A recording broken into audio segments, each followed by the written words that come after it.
बच्चों एक बार फिर से आप सभी का बहुत बहुत स्वागत है द्रोण स्कूल में। डेट याद है ना, 29 अप्रैल बेटा। अब तो दिन इतने कम बचे हैं कि आप उंगलियों पे गिन सकते हो भैया कितने दिन हैं आप सभी के पास। तो अब कमर कस के तैयार हो जाना है बेटा। सारी चीज़ें जो भी एक्स्ट्रा चीज़ें हैं छोड़ दो। अब सिर्फ और सिर्फ आपका ध्यान केंद्रित होना चाहिए पढ़ाई पे, प्रैक्टिस पे, रिवीजन पे। ठीक है, रिवीजन बहुत जरूरी होता है लास्ट टाइम में। आज की इस वीडियो में मैं डिस्कस करूंगा कि कैसे आप इस एग्जाम को क्लियर कर सकते हैं बेटा। लास्ट एक ईयर से, एक साल से, 2 साल से या फिर 6 महीने से जितने भी आपने पढ़ाई की है ना, अगर लास्ट में रिवीजन नहीं किया, लास्ट में आपने प्रैक्टिस नहीं की, तो काफी नुकसान हो सकता है। आपका एग्जाम को फेल कर सकते हो। एग्जाम को पास करने के लिए एक अच्छी स्ट्रेटेजी, रणनीति होनी चाहिए जिसको फॉलो करके हम इस एग्जाम को क्लियर करेंगे। टाइम मैनेजमेंट बहुत अच्छे से हमारा होना चाहिए। अब देखो, ये तो कहने की बातें हैं कि एक महीने में एग्जाम आपका निकल सकता है अगर आपने पढ़ाई नहीं की है तो। जाहिर सी बात है, आप भी जानते हो कि आप अगर 6 महीने साल भर से प्रिपरेशन कर रहे हो तभी पॉसिबल है इस एग्जाम को निकालना, या फिर कम से कम मान लो 3-4 महीने तो प्रिपरेशन किए ही हो। अगर आप सोचते हो कि मैंने अभी तक पढ़ाई नहीं की है, अभी तक मैंने ABCD भी नहीं स्टार्ट किया है नवोदय के प्रिपरेशन का, और मैं लास्ट के इन 20-25 दिनों में कर लूँ, तो बेटा ये तो नामुमकिन सा है ना। तो ये वीडियो उन्हीं बच्चों के लिए है जो हमारे साथ लगातार प्रैक्टिस करते आ रहे हैं, लगातार तैयारी करते आ रहे हैं, लगातार पढ़ते आ रहे हैं। उन्हीं बच्चों के लिए है कि मैं उनको ये बताना चाहता हूँ कि भाई लास्ट में किस तरीके से आप अपने स्ट्रैटेजी को, आप अपनी तैयारी को एक अंतिम मुकाम, अंतिम टच, फाइनल टच दे सकते हो। ठीक है बेटा, तो शुरुआत करेंगे। जो भी अच्छे पॉइंट्स हैं, जो भी इंपॉर्टेंट पॉइंट्स हैं, उनको मैं डिस्कस करने वाला हूं। आपको स्ट्रैटेजी बताऊंगा कि कैसे जो है आप लास्ट के टाइम में 1 हफ्ते, 2 हफ्ते, 3 हफ्ते, जितने भी आपके पास बचे हैं, लास्ट के टाइम में आप क्या करें। भाई अब तक तो जितना भी हमने किया, बहुत पढ़ाई की, बहुत प्रैक्टिस की है। ठीक है, देखो बेटा, पहली बात तो सभी बच्चों का लगभग यही हाल है कि इतने कम टाइम में मैं पढ़ूं क्या, करूं क्या। पहली चीज जो होती है ना, सबसे इंपॉर्टेंट चीज, कि हम अपने रिसोर्सेज को बहुत ज़्यादा डाइवर्सिफाई कर लिए हैं। कहने का मतलब यह है कि हम यहाँ से भी पढ़ रहे हैं, यहाँ से भी पढ़ रहे हैं, बुक भी खोल करके बैठे हैं, मोबाइल में एप्लीकेशन में भी पढ़ रहे हैं, यूट्यूब से भी पढ़ रहे हैं। तो बहुत ज़्यादा हमने आसपास अपना जंजाल क्रिएट कर लिया है। सोचो कि जब हमारा टाइम था, या फिर आप आज से 2-4 साल पहले ही चले जाओ, 4 साल ही तुम पहले चले जाओ, इतने रिसोर्सेस नहीं हुआ करते थे। इंटरनेट बहुत ज़्यादा बूम पे नहीं था, मतलब इतने सारे लोगों के पास ऑनलाइन स्टडी का मटेरियल नहीं था। तो हमारे पास बेटा बस एक किताब होती थी, एक मॉडल पेपर का सेट होता था, प्रैक्टिस सेट एक होता था, बस ये 2-3 किताबों से हमारा काम चल जाना था, है ना। और अगर हम किसी कोचिंग में एनरोल हुए हैं तो कोचिंग का टीचर जो हमें बता रहा है, जो हमारे शिक्षक, हमारे गुरु हमें बता रहे हैं, जैसे गाइड कर रहे हैं, उस प्रकार से उनके गाइडेंस में सारा काम हो जाता था। कुछ भी एक्स्ट्रा करने की जरूरत नहीं पड़ती थी। बात सही है, बोलो। और तब भी बच्चे निकालते थे, ज़्यादा बेहतर पढ़ते थे। लेकिन अभी क्या है, ऑनलाइन के ज़माने में सब कुछ बहुत हमारे पास है, बहुत ज़्यादा कुछ हमारे पास है, तो हमें सिलेक्शन में प्रॉब्लम आ जाती है। भैया यहाँ से भी उठा लिया, यहाँ से भी उठा लिया, ये भी उठा लिया, सब कुछ हमें चाहिए, और इसी सब कुछ के चक्कर में हम सब बर्बाद कर जाते हैं। बेटा, लिमिट योर रिसोर्सेज, पहला काम आपको करना है। भाई आप अपने जितने भी रिसोर्सेज अभी फॉलो करते आए हो, लिमिट करो, बहुत ज़्यादा इधर उधर नहीं भागना है। जो पुराने रिसोर्स हैं आपके, जैसे कि मान लो आपने शुरू से पढ़ाई की है तो उसके इंपॉर्टेंट क्वेश्चन लिख करके रखे होंगे एक जगह। मैंने शुरू से ही आपको सजेस्ट किया है कि ये काम कर लेना जरूर से। इंपॉर्टेंट क्वेश्चंस लिख के रखे हैं, उनको रिवाइज करो। इंपॉर्टेंट फॉर्मूले लिख करके रखे हैं, उनको रिवाइज करो। अपने कॉपी को बेटा, अपने नोटबुक को प्राइमरी रिसोर्स मानो, मतलब वो अल्टीमेट है जो आप पढ़ते हुए आ रहे हो। अब न्यू रिसोर्सेस के खोज में मत जाओ कि भाई ये चीज़ हमें मिल जाए कहीं से, बड़ा अच्छा हो जाएगा मेरे लिए। बेटा बुरा ही होगा तुम्हारे लिए। तो रिसोर्स अपना जो है, तुमने जो नोटबुक बना रखा है, जो अपने लिए इंपॉर्टेंट क्वेश्चंस तुमने मार्क कर रखे हैं, जो तुमने शुरू से पढ़ाई की है, बेटा उस नोटबुक को रेफरेंस मान करके पढ़ाई अपनी करो और रिवीजन करो। ठीक है, तो पहला काम तो बेटा आपको लिमिटेशन में पहला अपनी नोटबुक जो है, अपनी जो कॉपी है, उस पे बहुत ही ज्यादा भरोसा रखना है। समझ रहे हो बेटा, अपनी नोटबुक पे बहुत ज्यादा भरोसा आपको रखना है। दूसरी चीज ये है कि बहुत सारे लोग आएंगे, आपको बोलेंगे कि भाई इसके बिना तुम्हारा सिलेक्शन नहीं होगा। ठीक है, मतलब कुछ भी रिसोर्स लेकर के चले आएंगे, बोलेंगे कि इसके बिना सिलेक्शन नहीं होगा। बेटा उनकी बातें मत सुनना, कोई भी हो। ठीक, जैसे इस एग्जाम का एक लेवल है, इस एग्जाम का एक मिजाज है। ठीक है, तो उस लेवल तक हमने तैयारी की है, बहुत तैयारी की है।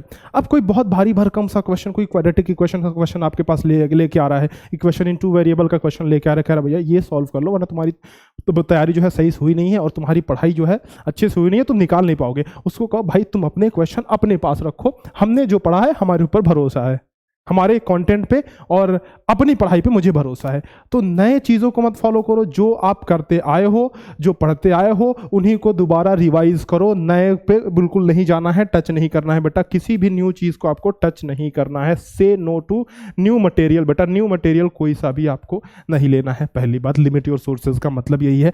यूट्यूब पे बहुत सारे चैनल हैं, तो हर एक चैनल पे डिफरेंट स्ट्रेटजी आपको मिलेगी, अलग अलग तरीके आपको बताए जाएंगे। बेटा एक दिन ज्यादा से ज्यादा, तुम ना एक दिन तो मैं ज्यादा ही बोल गया, 5-6 घंटे दो, देखो कि क्या बेस्ट स्ट्रेटजी आपके लिए रहेगी। मैंने कई स्ट्रेटेजिक्स वीडियोस आपके लिए बना रखे हैं, पिछले साल की वीडियोस हैं, उनको देखो। आपकी तैयारी किस लेवल की है उस हिसाब से आप डिसाइड करो और स्टिक टू दिस स्ट्रेटजी। जो आपने डिसाइड कर लिया, भैया हमको दिन में 3 घंटे अगर मैथ्स को देने हैं तो देने हैं, 2 घंटे मेंटल एबिलिटी को देने हैं तो देने हैं, लैंग्वेज को अगर 1 घंटा 2 घंटा अपने हिसाब से जितना भी देना है तो देना है भाई। उसके बाद से कोई चेंज नहीं। जब हम बार बार चेंज करते रहते हैं, यही सबसे बड़ा कारण होता है हमारे फेलियर का। ठीक है बेटा, तो कोई चेंज नहीं, कोई अलग स्ट्रेटजी आपको फॉलो करने की जरूरत नहीं है। सोर्सेज बिल्कुल लिमिट रखो, इससे ज्यादा आपको भटकने की कहीं जरूरत नहीं है। सिंपल बात, पहला मैंने कहा कि आपको अपने नोटबुक्स पे भरोसा रखना है, इंपॉर्टेंट क्वेश्चंस वगैरह जो कर रखे हैं उस पर भरोसा रखना है। द्रोण स्कूल के इस चैनल पर बेटा जो भी इंपॉर्टेंट चीजें होंगी हम आपको कराएंगे। हम इस समय लाइव क्लासेस लेना बंद कर दिया हमने, क्योंकि उसमें ज्यादा कंटेंट आपको नहीं दे पाते हैं और टाइम ज्यादा लगता है। अभी का टाइम यह है कि आपको ज्यादा से ज्यादा कंटेंट दे, हम लोग डिलीवर करने की कोशिश कर रहे हैं, और जो इंपॉर्टेंट है सिर्फ वही डिलीवर करें आप सभी के लिए। एकदम से आपको भर भर के चीजें ना दें, ताकि आपके लिए पढ़ने के लिए बहुत कम चीजें रहे जिनको आप जल्दी से कर पाओ। ठीक है, चलो ये तो बात हुई। दूसरी चीज बेटा, व्हाट एग्जैक्टली इज रिक्वायर्ड, आप जरा देखो। ये भी मास्टर आपने बोल तो दिया कि लिमिट करो रिसोर्सेज, लेकिन लास्ट में पढ़े क्या क्या ये भी जरा बता दो। सुनो, हमने थियरीज कवर की, मैथ्स के सारे फॉर्मूले कवर किए, सब कुछ कवर किया। इंग्लिश हिंदी में लैंग्वेज में हमने आपको बताया था कि भाई कॉम्प्रिहेंशंस रीड करो, पैसेजेस रीड करो, आर्टिकल्स जहां दिखें आप उनको पढ़ो, और पढ़ने से ही हमारी समझ बढ़ेगी। हमें पता चलेगा कि इस क्वेश्चन का आंसर कहां दिख रहा है। ठीक है, तो पढ़ने से हमारी समझ विकसित होती है ना। तो हमने ये सब हमने किया हुआ है पास्ट में, तो ये अब करने की जरूरत नहीं है। अब नए कॉन्सेप्ट पढ़ने की जरूरत नहीं है मैथमेटिक्स में। अब जैसे मैं मेंटल एबिलिटी की बात करूं, आप सभी को पता है 3 ही सेक्शन है, मैथ सबसे ज्यादा इंपॉर्टेंट है, ये बात तो किसी से छिपी नहीं हुई है। ठीक है, मेंटल एबिलिटी के जो क्वेश्चंस हैं उनमें 3 या 4 सेक्शंस ऐसे हैं जिनमें हमें थोड़ी प्रैक्टिस की जरूरत पड़ेगी लास्ट में। बाकी 5-6 सेक्शन तो यार यूं ही हो जाएंगे। क्या तुम सिमिलर फिगर नहीं कर सकते? बिल्कुल यार, देखते ही बता दोगे, खत्म है ना। क्या तुम ज्योमेट्रिक फिगर कंप्लीशन नहीं कर सकते? मतलब जो ज्यामितीय आकृति निर्माण का रहता है, बिल्कुल कर सकते हो, आराम से कर सकते हो, कोई दिक्कत वाली बात नहीं है कि नहीं बेटा। पैटर्न का भी कर ही सकते हो। ऑड मैन आउट में देखो, अभी लास्ट में उसके बारे में हम लोग डिस्कस करेंगे कि किस सब्जेक्ट को कैसे पढ़ना है। ठीक है, कहने का मतलब यह है बेटा कि एग्जैक्टली आपको रिक्वायर्ड क्या है कि आप जो है जो पहले पढ़ के आए हो थियरी, वो दोबारा मत पढ़ो, जो इंपॉर्टेंट है उनको रिवीजन करो। और जैसे हमारे एग्जाम में जरूरत क्या होता है कि हम टाइमली टेस्ट को कंप्लीट कर लें। हमें 2 घंटे का टाइम मिलता है बेटा, टाइमली हम कंप्लीट कर लें। 2 घंटे का टाइम मिलता है, इसमें से यार 10-15 मिनट तो ऐसे तुम निकाल दो, गोले भरने में तुम्हारे टाइम लग जाते हैं। ठीक है, तो आप मान के चलो कि आप 1.5 घंटे में इस एग्जाम को करने की कोशिश करो, कंप्लीट करने की कोशिश करो। ठीक है बेटा, और इसमें जो आपके लिए रिक्वायर्ड है वो पहली चीज ये है कि जो आपके इंपॉर्टेंट क्वेश्चंस हैं, मैं बार बार इंपॉर्टेंट क्वेश्चंस बोल रहा हूं, क्यों बोल रहा हूं बेटा, क्योंकि ये ऐसे क्वेश्चन है जो आपने लिख करके रखे हैं और आपसे सॉल्व नहीं हुए हैं, या फिर आपको इसमें कठिनाई आ रही है, तो एक बार गो थ्रू होगे तो आपको पता चलेगा कि भाई हाँ ये चीज अब क्लियर हो गई। ठीक है ना, इंपॉर्टेंट क्वेश्चन। दूसरी चीज जो मैं कह रहा हूं आपसे बेटा वो है मॉडल पेपर्स, बहुत जरूरी है मॉडल पेपर्स। चूंकि ना जब आप क्वेश्चन सॉल्व करते हो, जब आप बुक से क्वेश्चन सॉल्व करते हो, तो आपको पता है आप अलग अलग बुक्स, अलग अलग सोर्सेज फॉलो करते हो, और इन सारी बुक्स या सोर्सेज में कुछ क्वेश्चन जरूर से ऐसे होते हैं जो हायर ऑर्डर थिंकिंग स्किल्स के होते हैं। मतलब उनका सोचना भी अच्छा है कि बच्चा अगर हायर लेवल का कर रहा है तो उसकी जो क्षमता है ना, जो क्वेश्चन को प्रोसेस करने की, जो क्वेश्चन को समझने की, सॉल्व करने की क्षमता है, और बढ़ेगी। जाहिर सी बात है, अच्छी बात है, लेकिन एग्जाम टाइम में उन क्वेश्चंस को करके जाने का कोई मतलब नहीं है। तो जो मॉडल पेपर्स होते हैं उसमें लेवल के क्वेश्चंस रहते हैं, ना बहुत ज्यादा हाई ना बहुत ज्यादा लो, समझ रहे हो। ठीक है, एक बैलेंस्ड पेपर होता है, हर एक चैप्टर से मिला करके पेपर्स दिए जाते हैं, आपको क्वेश्चंस दिए जाते हैं, तो उससे आपको अंदाजा लगेगा कि भाई कहां पे मैं टाइम मैनेज कर सकता हूं, किस सेक्शन को मैं ज्यादा टाइम दूंगा, मैथ्स को ज्यादा देना है, हिंदी को देना है, या फिर मेंटल एबिलिटी को देना है। तो इसीलिए मॉडल पेपर सॉल्व कीजिए। तीसरी चीज बेटा यह है, आपको मॉक टेस्ट बहुत सारे देने हैं। मॉक टेस्ट देने से आपका क्या होगा कि टाइम जो है वो मैनेजमेंट हो जाएगा। आपका टाइम मैनेजमेंट का जो सबसे बड़ा सवाल है ना, बिना इसके तो एग्जाम निकलने से रहा बेटा, तो सबसे बड़ा जो सवाल है टाइम मैनेजमेंट का, वो आपका यहां से क्लियर हो जाएगा, मतलब यहां से वो चीज परफेक्ट हो जाएगी। चूंकि टाइमली टेस्ट हमारे होते हैं, 2-2 घंटे का टेस्ट होता है, उसको आप जल्दी से जल्दी सॉल्व करने की कोशिश करो तो वहां से हो जाएगा। ठीक है बेटा, तो यही 3 चीजें इंपॉर्टेंट हैं अभी आपके लिए, बाकी एक्स्ट्रा थियरीज पे मत जाओ आप, मैं कह रहा हूं बेटा। What exactly is required is all these 3 things। ठीक है, यही 3 चीजें रिक्वायर्ड हैं और इन्हीं को करो। मैं कह रहा हूं कि आप सभी अपने बुक्स पे ध्यान केंद्रित, बुक्स पे कह रहा हूं, नोट्स पे ध्यान केंद्रित करो। नोट्स जितने बना रखे हैं उस पे ज्यादा भरोसा रखो, सबसे पहली प्रायोरिटी, सबसे पहले प्रायोरिटी बेटा। ठीक है, नेक्स्ट चीज भाई टाइम मैनेजमेंट, वही मैंने कहा कि इसका तो मैंने बता ही दिया कि आपको टेस्ट जो है वो देने हैं। लेकिन एक चीज और पता है, आप सभी बच्चों के अभी स्कूल्स चल रहे हैं और बहुत सारे बच्चों के स्कूल एग्जाम चल रहे हैं, बहुत सारे के हो चुके होंगे, आई गेस कि लगभग बच्चों के तो कंप्लीट ही होंगे। लेकिन जिनका भी स्कूल एग्जाम चल रहा है, मैथमेटिक्स तो आप यूं ही कर ले जाओगे, इतना आपको भरोसा है ना। बाकी छोटे मोटे सब्जेक्ट्स हैं, सोशल साइंस वगैरह, तो इतना ध्यान ज्यादा मत दो कि आपको उस पर टॉप ही करना है। देखो सुनो, स्कूल में नहीं भी टॉप किए अगर तो क्या हो जाएगा, नवोदय विद्यालय निकाल लिए, सारी जगह तुम्हारी वाहवाही होगी, घर में ढोल नगाड़े बजेंगे, बगल के बच्चे है ना देख करके सोचेगा वाह रे इसकी किस्मत है। तो किस्मत नहीं, वो मेहनत को नहीं देखे बेटा। तो एक काम करो, तुम स्कूल पे उतना ध्यान मत दो, स्कूल के जो भी सब्जेक्ट्स हैं, मैथ्स तो हो ही जाएगा तुम्हारा, बाकी जो भी सब्जेक्ट्स हैं थोड़ा बहुत बस पास होने लायक कर लो। मैं कह रहा हूँ बस पास होने लायक कर लो। ठीक है, ज्यादा से ज्यादा टाइम आप अपने इस एग्जाम पे दो बेटा। सोचो 7 साल आपको मिलेंगे, golden life of the Navodaya Vidyalaya, भूलना नहीं है आपको। This is the motivation for you यार, इससे बड़ी मोटिवेशन क्या हो सकती है बताओ तुम। ठीक है, तो टाइम मैनेजमेंट आपको इस हिसाब से करना है बेटा कि आपकी सारी चीजें हो जाए और सारे रिवीजन सब कुछ हो जाए। आपको अपने टाइम को डिवाइड करना है। और इस टाइम और एग्जाम में अगर टाइम मैनेजमेंट की बात करूं तो मॉक टेस्ट से बढ़िया आपके पास कोई ऑप्शन नहीं हो सकता है। ठीक है, तो मॉक टेस्ट दो, टाइम देखो कि स्कूल के एग्जाम्स को बेटा छोड़ो, अभी ज्यादा फोकस मत करो। कुछ सब्जेक्ट एक आध बचे हैं तो थोड़ा बहुत 1-2 घंटे पढ़ के निपटाओ, ज्यादा फोकस आपको स्कूल के एंट्रेंस एग्जाम्स पे नहीं करना है। ठीक है, प्रैक्टिस मैं कह रहा हूं बहुत ज्यादा जरूरी है। और प्रैक्टिस का हमारा तरीका क्या है, देखो क्या होता है कि एग्जाम में जब हम बैठते हैं बेटा तो हमें क्वेश्चंस, तो मान लो कुछ क्वेश्चंस आ रहे हैं, हमारी स्ट्रेटजी कभी कभी हम लोग ये सोचते हैं ना, हमारी स्ट्रेटजी होती है कि भाई सारे क्वेश्चंस हम लोग पहले एक किनारे से हल कर लें, धीरे धीरे क्वेश्चन पेपर पर टिक लगा लें और लास्ट में जाकर के गोले सारे भर देंगे। गलती मत करना, ऐसे में बच्चे गलती कर जाते हैं। क्या होता है, जैसे मैं बताता हूं, आपके पास मान लो ये क्वेश्चंस है, मान लो पहला क्वेश्चन है, दूसरा क्वेश्चन है, तीसरा क्वेश्चन है, ये क्वेश्चन लिखा हुआ है, आपने इसको सॉल्व करके ऑप्शन नंबर ए पे टिक किया, यहां पे टिक लगाया हुआ है, यहां पे बी पे टिक लगाया हुआ है और यहां पे मान लो ए पे टिक लगाया हुआ है। ठीक है, अब जब OMR शीट में आप भरने बैठोगे, जब एक साथ इतने सारे, बहुत सारे भरेंगे, ये तो 3 ही है, जब एक साथ आप भरने बैठोगे तो क्या होगा, मान लो कि ये 7वें नंबर का, पहला नंबर का मान लो क्वेश्चन है, तो कभी कभार होगा ये दूसरा, तीसरा और चौथा, इन तीनों में सीक्वेंस वाइज आप ए, बी और ए भर दोगे तो सारे गलत हो जाएंगे इस हिसाब से। ठीक है, तो सिक्वेंशली एक बल्क में गलत हो जाता है, समझ रहे हो। तो ये चीज आपको नहीं करनी है। और गोले भरने में जिन बच्चों की प्रैक्टिस नहीं होती एग्जाम में, काफी ज्यादा टाइम तो उनका उसी में चला जाता है। इसीलिए प्रैक्टिस के लिए आप जो OMR शीट है उनको भरने स्टार्ट कर दो बेटा। ये जो OMR शीट है इसको मैं अपने टेलीग्राम का जो अपना ग्रुप है आप सभी जानते हो, उस पर मैं OMR शीट भेज दूंगा इस साल की, उसको प्रिंट करा लेना, ब्लैक एंड व्हाइट में ही करा लेना, इट्स योर चॉइस, जैसे करना चाहो करा लो। रेड में वैसे तो वो होता है, तो रेड कराना चाहो करा लो या फिर ब्लैक एंड व्हाइट में ही करा लो, कोई दिक्कत वाली ऐसी बात नहीं है ना बेटा। तो OMR शीट को भरना शुरू कर दो, प्रैक्टिस करना शुरू कर दो। ये OMR शीट बहुत ज्यादा जरूरी है, आपकी प्रैक्टिस रहेगी। रोल नंबर, एडमिट कार्ड तो आ ही गया है, हाँ इस एडमिट कार्ड आ गया है तो आप उस पर अपना रोल नंबर भर भर के बेटा प्रैक्टिस करो। ये गलती ना हो, नेम, रोल नंबर, ये पूरा बाकायदे एग्जाम की तरह भर के प्रैक्टिस करो उसमें। ठीक है, ये गलती आपसे नहीं होनी चाहिए। ठीक है बेटा, टाइम बाउंडेड प्रैक्टिस, मतलब जब आप प्रैक्टिस करने बैठो घड़ी रख लो। मान लो आप कहीं से भी मॉडल पेपर सॉल्व कर रहे हो, मैं ये नहीं कर रहा हूं कि द्रोण स्कूल का ही सॉल्व करो, मैं नहीं कर रहा हूं कि द्रोण स्कूल का ही मॉक टेस्ट दो, जहां कहीं भी आप मॉक टेस्ट दे रहे हो मॉक टेस्ट दो, जरूरी है। अगर आपके पास किताब है, किताब से प्रैक्टिस कर रहे हो, मॉक टेस्ट मॉडल पेपर्स की प्रैक्टिस कर रहे हो, भाई घड़ी रखो सामने अपने, स्टार्ट करो टाइमर, या फिर आपके पास सुई वाली घड़ी है तो भाई 12 बजे स्टार्ट करो, 2 बजे खत्म करो या 1:30 बजे खत्म करो। 1.5 घंटे से लेकर के 1 घंटे 45 मिनट के अंदर अंदर सॉल्व कर डालो। टाइम बाउंडेड प्रैक्टिस, कुछ भी हो जाए बेटा ध्यान रखना, कुछ भी हो जाए 1 घंटे और 45 मिनट से ज्यादा नहीं जाने देना है आपको टाइम। 2 घंटे नहीं, 1 घंटा 45 मिनट मैक्स टू मैक्स, ज्यादा से ज्यादा। ठीक है, इससे ज्यादा आपको टाइम नहीं लगाना, इससे ज्यादा टाइम लगा रहे हो मतलब मान के चलो बेटा और ज्यादा प्रैक्टिस की जरूरत है आपको।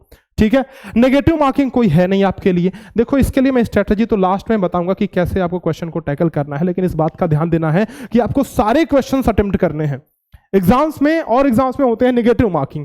आपने कोई क्वेश्चन गलत किया, आपके नंबर उल्टे कट जाएंगे। यहाँ पे कोई नेगेटिव मार्किंग नहीं है, क्वेश्चन आप गलत करोगे तब भी नंबर नहीं कटेगा। इसका मतलब ये हुआ कि आपको ये करना क्या है ना, जो नेगेटिव मार्किंग को ध्यान में रख करके आपको सारे क्वेश्चंस बेटा आपको सॉल्व करने हैं, ठीक है।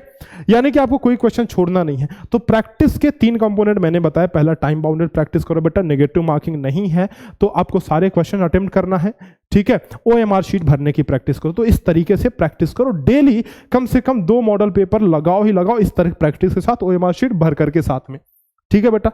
करोगे पक्का? चलो ठीक है। आई थिंक कि ये चीज़ें आपको समझ में आ रही है। बहुत सारे बच्चे ना अपने नींद को इग्नोर कर देते हैं एग्जाम के चक्कर में।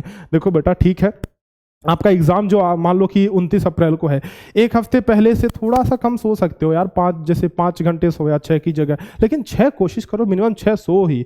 मैंने देखा है ना, मेरे गांव में क्या होता है कि एक बहुत अच्छा स्टडी का इन्वायरमेंट है, बहुत अच्छा। बच्चे 5-5 घंटे, कितने बच्चे तो हैं 5 से कम सो करके काम अपना चला लेते हैं। मैं तो समझ ही नहीं पता है वो कैसे चला लेते हैं काम।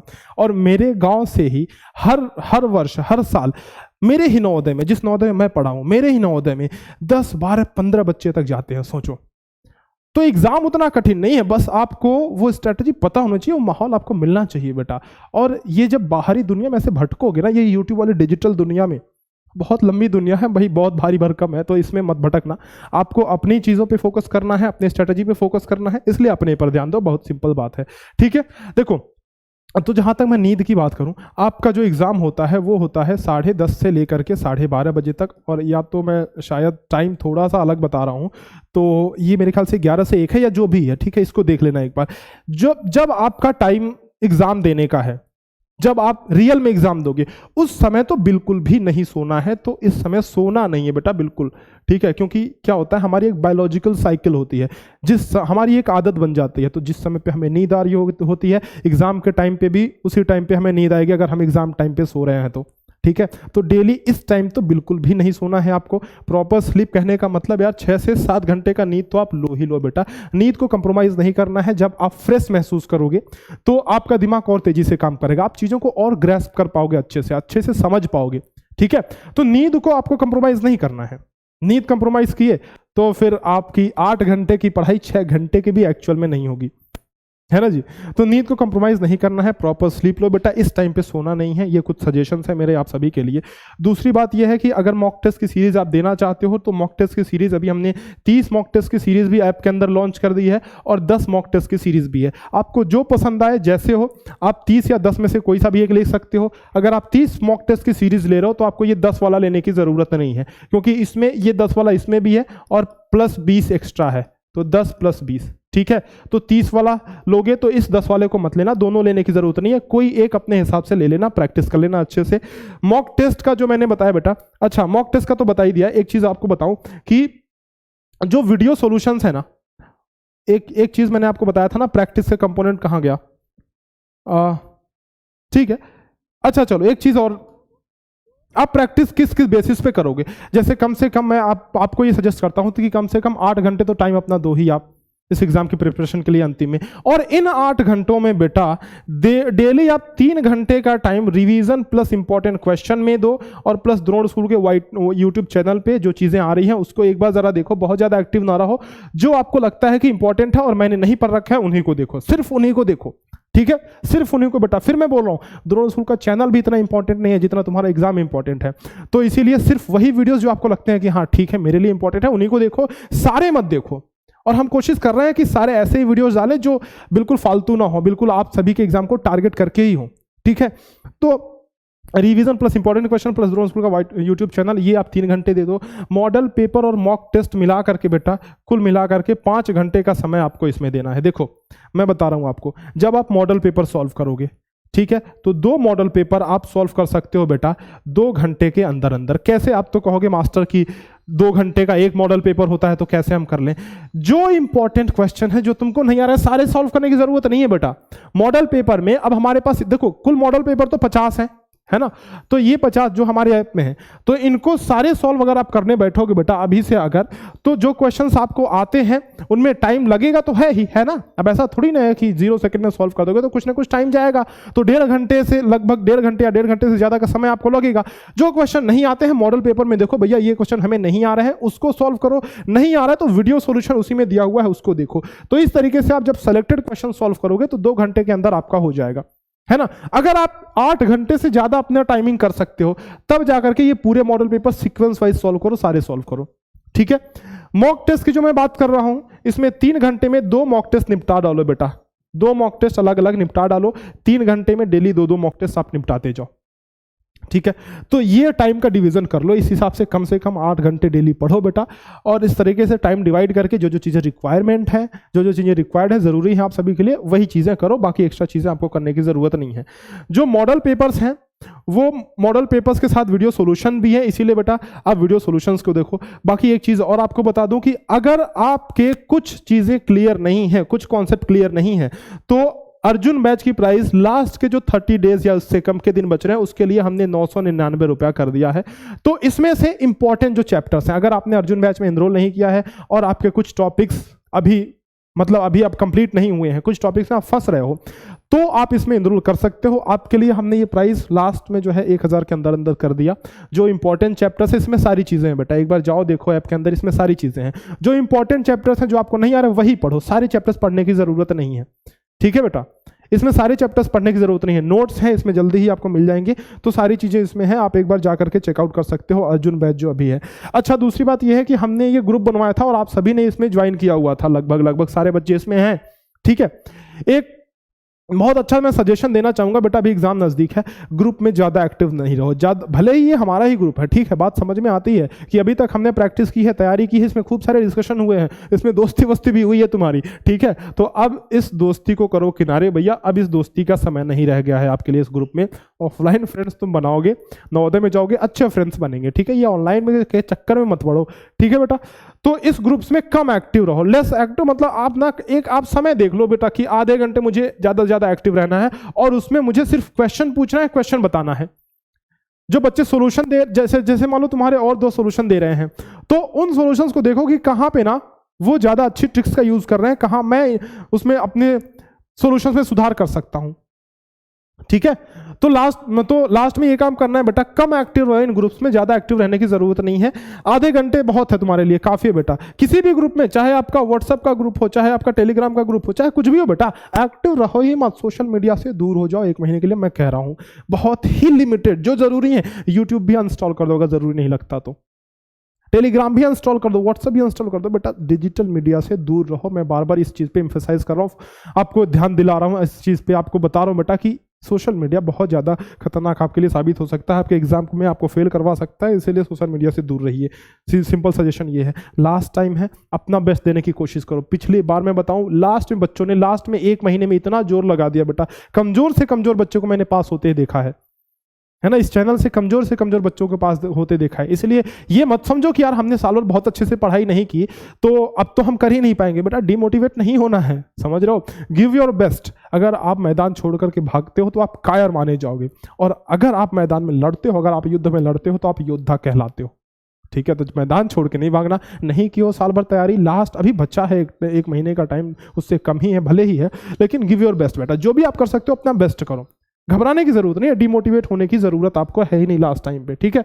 सब्जेक्ट की अगर मैं प्रायोरिटी की बात करूं तो बेटा आप सभी को पता है, इसमें कोई अच्छी भी बात नहीं है कि मैथ्स ज़्यादा प्रायोरिटी हम लोग देंगे मैथ्स को, उसके बाद हम लोग लैंग्वेज या फिर मेंटल एबिलिटी अपने हिसाब से दे सकते हो बेटा। लैंग्वेज को आप दे सकते हो, मेंटल एबिलिटी में कुछ क्वेश्चंस हैं, जो कुछ सेक्शंस हैं जिनको आप प्रायोरिटी दे सकते हो। जैसे मेंटल एबिलिटी में आप ऑड मैन आउट को सबसे पहले प्रायोरिटी दो बेटा, ऑड मैन आउट। दूसरा आपका हो गया पेपर कटिंग, आपका हो गया पेपर कटिंग, ठीक है, पेपर कटिंग। तीसरा आपका हो गया बेटा सीरीज वाले क्वेश्चन कुछ देख लेना।